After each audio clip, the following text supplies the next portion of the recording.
In 2021, the District Municipality of Muskoka received provincial funding through the Ministry of Environment, Conservation and Parks to conduct 12 technical projects coined Making Waves. The projects aim to examine existing conditions in the Muskoka River watershed, explore ways to reduce the impacts of flooding, and enhance watershed health.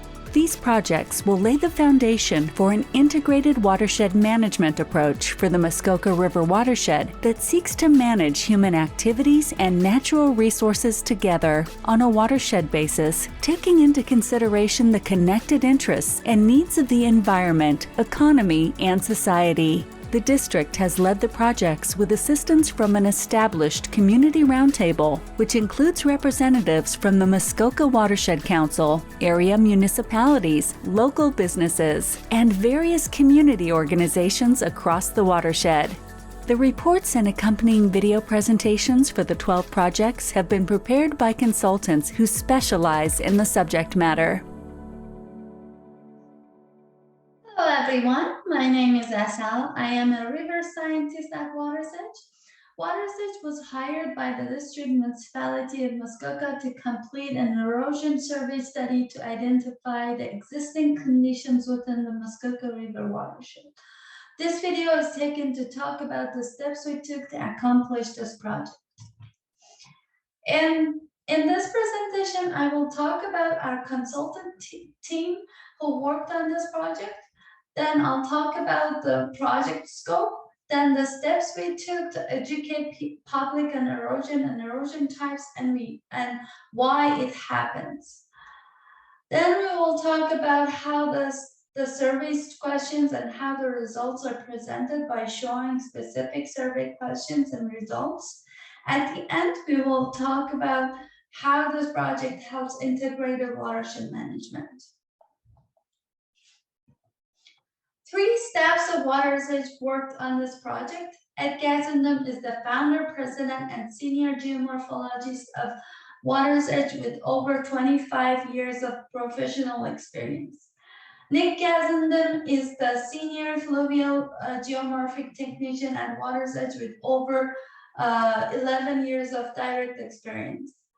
Direct experience in data collection, analysis, design, implementation, and monitoring of channel-related projects. The last person who worked on this project is me. I am a PhD student in civil engineering right now. I have been working for Watershed for almost a year as a river scientist with experience in fluvial geomorphology research projects. The objective of this project is developing a citizen science program. It included educating the public on erosion types, causes, impacts, helping citizens with identifying erosion and understanding the ecological impacts of erosion within the Muskoka River watershed. Another purpose of this project is to develop an application to enter erosion sites in the District of Muskoka database by citizens. A key element is the identification of the existing conditions within the Muskoka River watershed. Also part of our project is completing a series of public education sessions and media releases. The data collected through the use of the erosion survey will be used to inform future actions within the Muskoka River watershed as part of long-term integrated watershed management. For this project, we performed the background review, which included information related to the Muskoka River watershed. We also collected erosion data from 13 member municipalities. We developed a set of questions for the E-road application, and we tested data on the E-road application. Part of this project was to educate public, as it was mentioned before. For this purpose, we provided a report that talked about erosion in rivers and lakes, erosion types, causes, and impacts. We also had a meeting with CRT and we talked about the erosion there as well. We also talked about each question to guide public to fill in the E-road app correctly. Creating this video is also part of our responsibility for this project. Here we will introduce erosion. Erosion is a geological process in which earthen materials are worn away and transported by natural forces such as wind or water. In the watershed, erosion happens due to movement of water from upstream to downstream. The watershed can be divided into three sections. The most upstream part contains small streams and they cut through V-shaped valleys. In the middle section, streams meet and become larger. In the most downstream section, the valley is broad and flat as seen in this figure. To perform this project, we use online sources to gather data related to the watershed. For example, the watershed has a total drainage area of 5,100 square kilometers with 834 square kilometers of lakes. The Muskoka River flows 244 kilometers through a series of connecting lakes from its headwaters in Algonquin Provincial Park to Georgian Bay. The watershed has a high percentage of open water, 18%, due to the existence of lakes. The rest of the watershed is covered with 77% of forest, followed by 2.7% agriculture and 1.6% impervious lands. We looked at all the causes of erosion and gathered all the possible ways of erosion happening, all the possible ways of erosion happening to come up with several simple questions that can be understandable by public. The erosion can happen mostly in rivers and lakes. In rivers, it can happen on banks and beds. In lakes, it can happen on shorelines. The processes that can cause erosion are soil conditions, anthropogenic influences such as bridges, outfalls, power plants, cutting or removal of vegetation, agriculture, and land development. Also, storms with high flows can cause damage. In addition, we need to accept the fact that erosion is a natural process and rivers move laterally over time. Therefore, it is necessary to keep any infrastructure outside of floodplain to allow the rivers to move laterally. To find the Erode survey, here's the website that you need to go to. The face of the beta looks like this showed in the slide. The app is still live. People can still input data as of August 3rd, 2022. So here I'll show you the application. So the app looks like this. As you scroll down, you can see questions. You can see all these questions and you can select the question like any answer that you like to select. The first two questions here, if you select river, you see the river questions down here. And then if you select lake, you see the lake questions down here. We have common questions that we call them G. And then here you can add, it's an open-ended question, and you can add location and pictures and date of collected survey.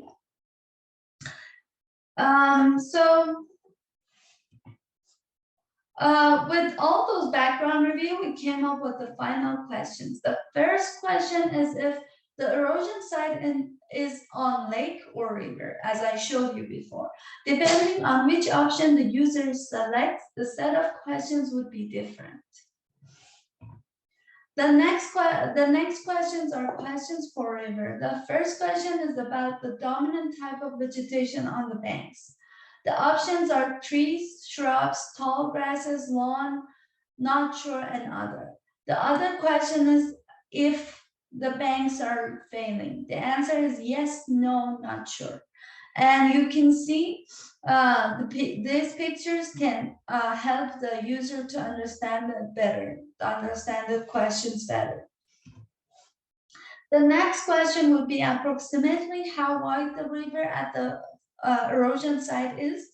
The answers to this question categorizes the width into 4 options.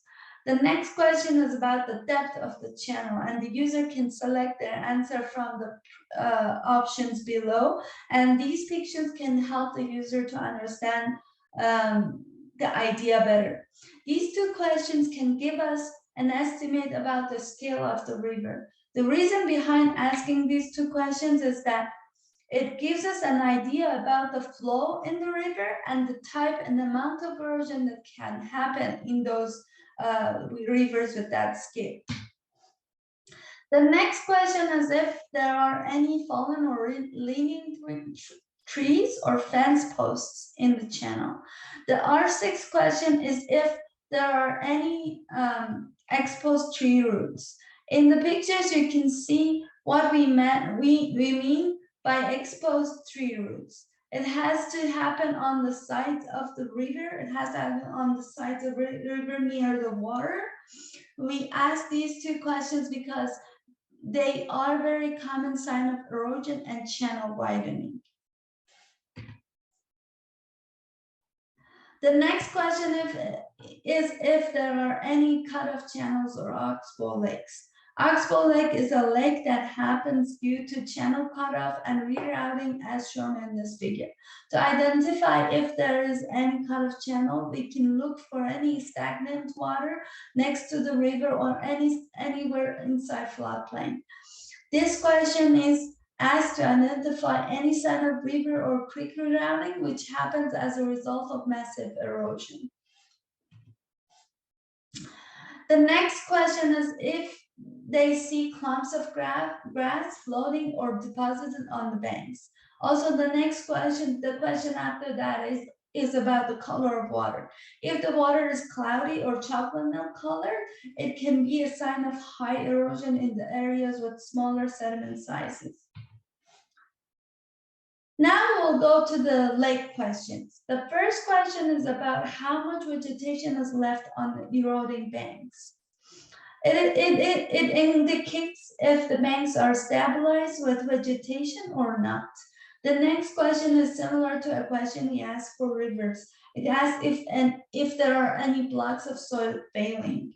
The pictures show good examples of the failing banks and the vegetation remaining on them. The next questions are the ones that are the same for river and lake.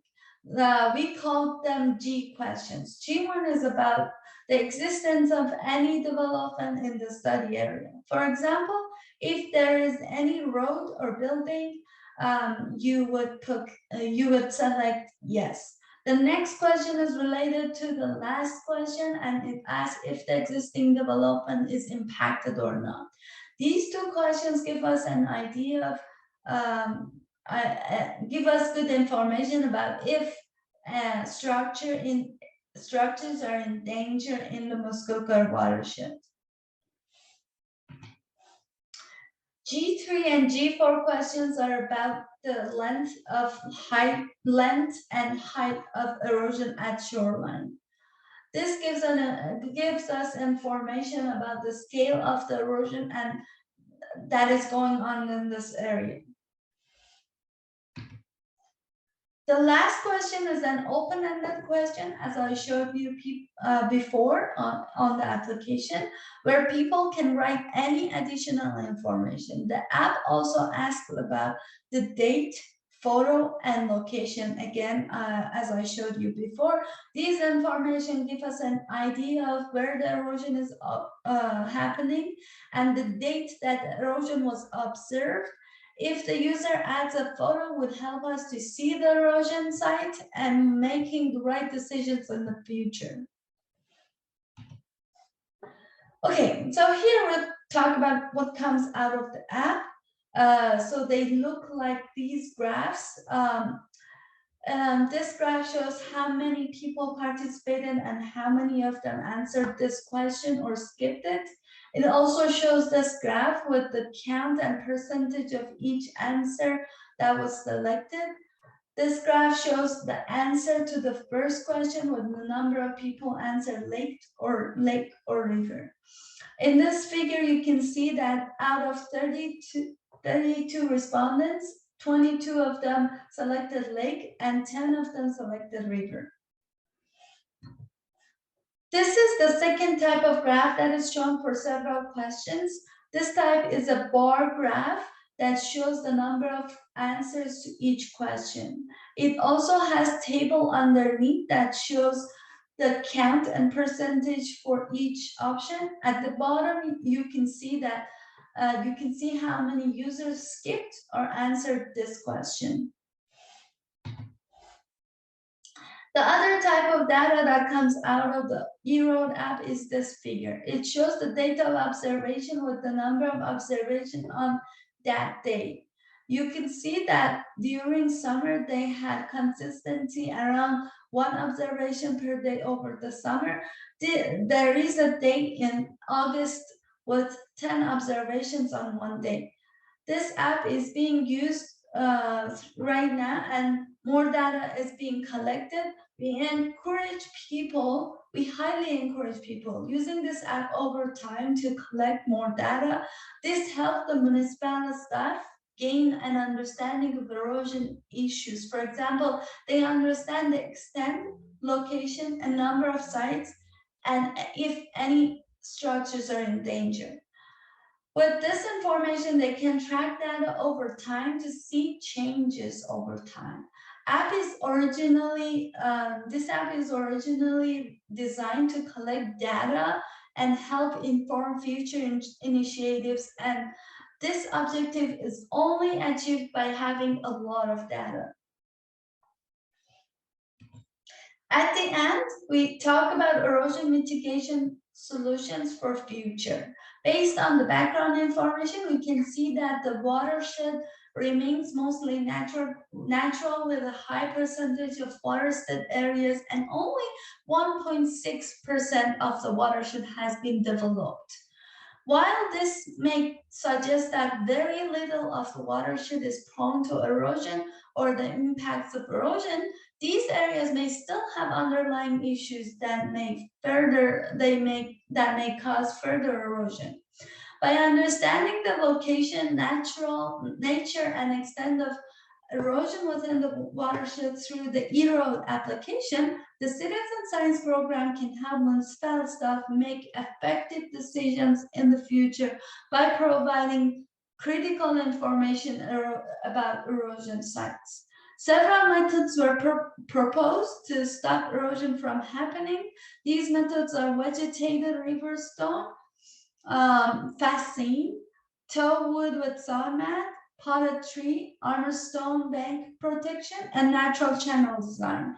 Each method was proposed for a specific location erosion type, explained in our final report. Thank you everyone for listening to our presentation. Thank you for taking the time to watch this video. To find out more about this and other integrated watershed management projects, or to learn more about integrated watershed management in the Muskoka River watershed, visit muskoka.on.ca/IWM projects.